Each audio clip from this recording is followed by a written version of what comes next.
Good morning students, welcome to the statistics class. In the previous video, I had explained to you about diagrams and graphs. I spoke about the purpose of learning diagrams and graphs. I told you about the need and the importance of diagrams and graphs. And the third thing that I explained to you about the rules of the diagrams and graphs. Okay, so today I am going to explain to you about the types of diagrams. Okay, the types of diagrams that we can make, students. The types of diagrams. Now you understand, I'm not speaking about graphs right now. It is all about diagrams, the types of diagrams that I'm speaking. Now one thing you need to understand here, students, is the difference between diagrams and graphs, students. Okay, I'm going to explain a bit theoretically. I'm just going to explain this to you. What is the difference between diagrams and graphs?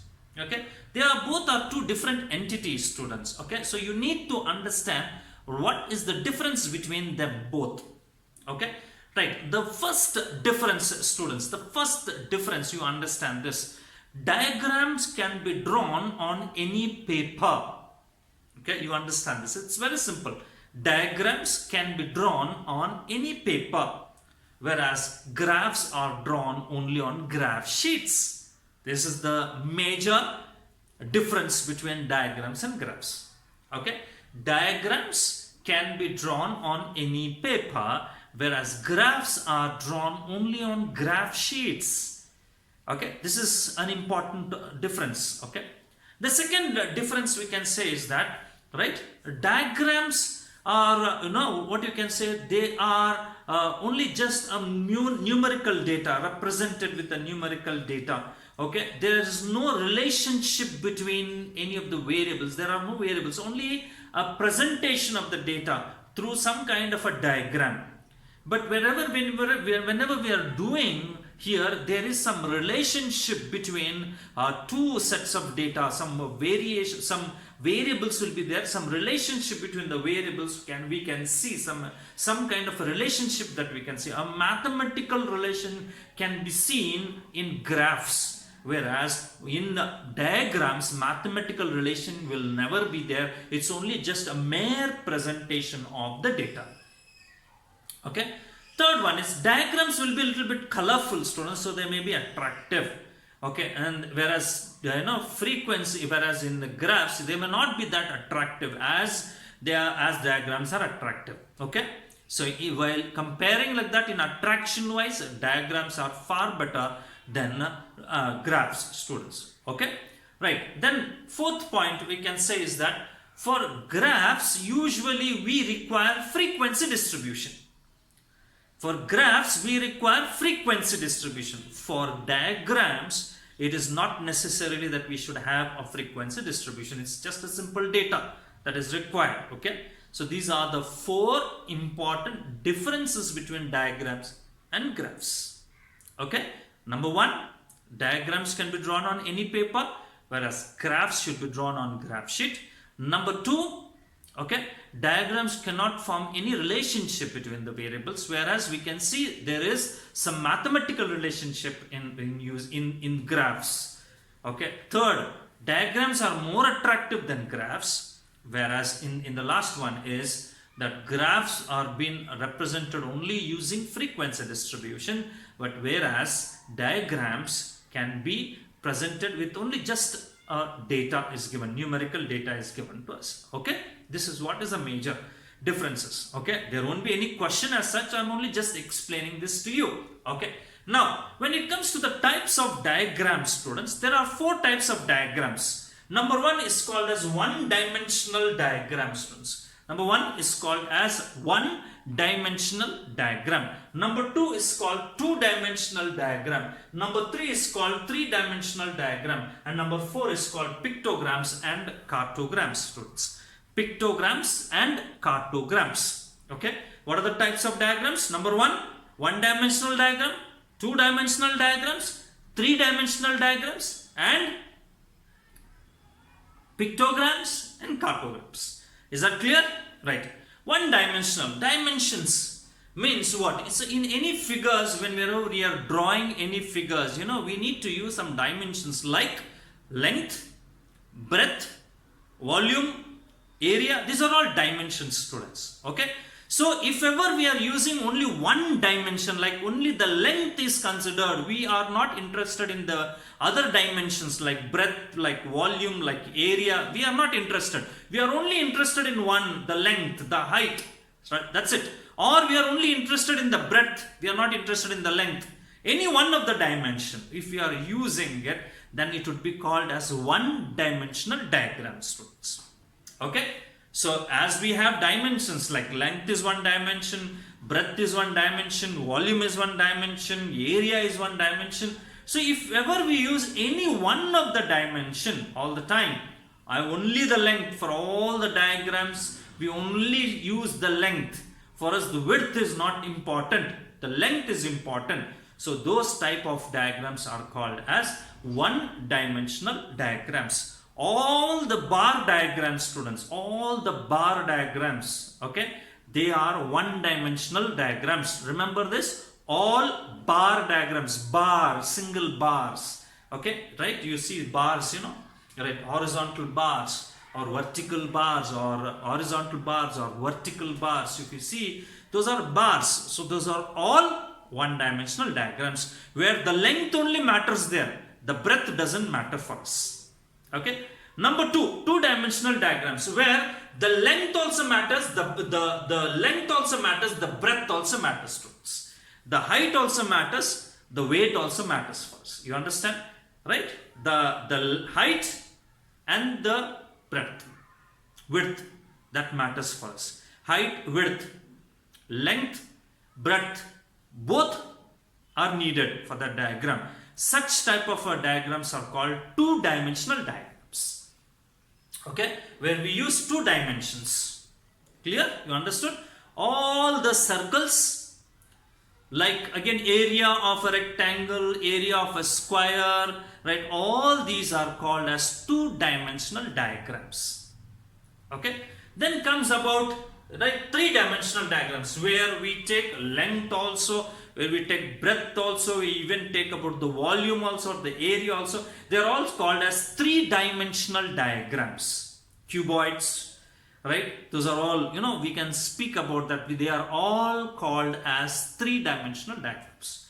Then last one is something called pictograms, where we use some pictures and represent it in terms of diagrams. Or cartoons, some kind of a cartoons we use and represent it, and that type is called as a cartograms also. These are the four types of diagrams that we have. But in our syllabus, we will be only studying about the one-dimensional and two-dimensional diagram, students.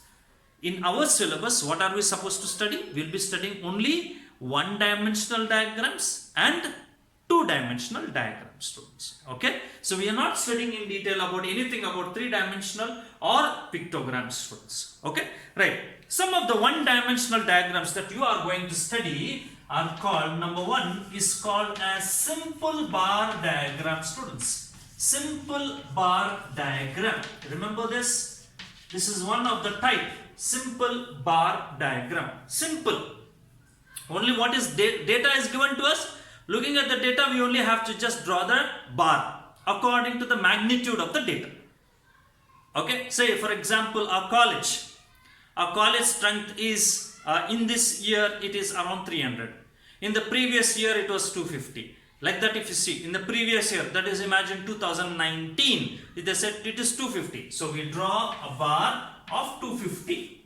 Length would be 250. If you draw a scale on y-axis, if this is 50, if this is 100, if this is 150, okay, if this is 200, and if this is 250, so the length of the bar, you understand this? The length of the bar will be 250. This would be all about the strength of the college in the year 2019. A simple bar. Looking at the magnitude, right, we only draw the length of the bar. Simple bar diagram. The second one is called as component bar diagram, students. Component bar diagram, or we call this to be a subdivided bar diagram. Okay, subdivided. If there is one bar, now the strength of the college, the strength of the college is 250. Now in this 250, how many boys or how many girls? If there are 200 boys and 50 girls, then we divide this whole 250 into two parts. Up to 200 all boys and the remaining all girls. What did we do? We drew a bar and we subdivided it. And that is called as component or subdivision. Okay. Then the third one is called as multiple bar, students. Multiple bar diagram. Multiple bar diagram. What is this multiple? Multiple means many. Okay. So for each component or for each magnitude, for each value, what we do is we draw bars. Okay, so for example, in the year 2019, there are 200 students, 250 students. In 250 students, 200 are boys. So this would be all about boys. And the remaining are 250 are girls. I can say, sorry, remaining 50 are girls. So I will draw another adjacent to the previous bar. Adjacent to the previous bar, I will write this to be all about girls. Adjacent, there is no difference, just adjacent to it. It's having a common line in between them. Now this whole two sets of horizontal or vertical bars represent one particular entity, that is 2019 strength of a college, boys and girls. Okay, and they are drawn side by side, adjacent to each other. Right, and there can be many students, there can be many. If I speak about strength of a college, right, is 300, then there are some 100 Hindus, then there are 150 Christians. So like that, when we do it, now students, again we have to draw for Hindus one bar, Christians one bar, Muslims one bar, and others another bar. So like that, all adjacent to each other, these are called as multiple bar diagrams, students. Multiple bar diagrams, many. And the last one is called as percentage bar diagram. Percentage bar diagram. What is this percentage bar diagram? The data is converted into percentage basis and then we draw. So percentage means 100. The bar will be, length will be of 100. So when it will be a length of 100, so now this has to be subdivided. Like for example, your percentage, your subject percentage, okay, 100%. If ever you have to say, right, what is a percentage? So 100. So in that, how much percentage marks you got for chemistry, how much percentage you got for physics, how much percentage you got for mathematics. So like that, you know, when you can divide it, like this. Okay, so physics, chemistry, maths, and for each of these divisions, we need to draw like this, here also, shades, different shades, and that is how we will be representing it. This is called as here in the percentage bar diagram. Remember students, the length of the bar will be 100 always. For any number of data, for any sets of data, the length of the bar will be always 100, and that 100 bar is to be divided according to the percentages of that various components, and that is what we need to do it, students, in this percentage bar diagram. I have just roughly explained this to you here, right? In detail, as I will be taking one diagram and explaining it to you in the next videos. I will be detailedly telling about all that is required for every diagram. Okay, I hope you have understood this, students. Thank you very much. Take care. Bye.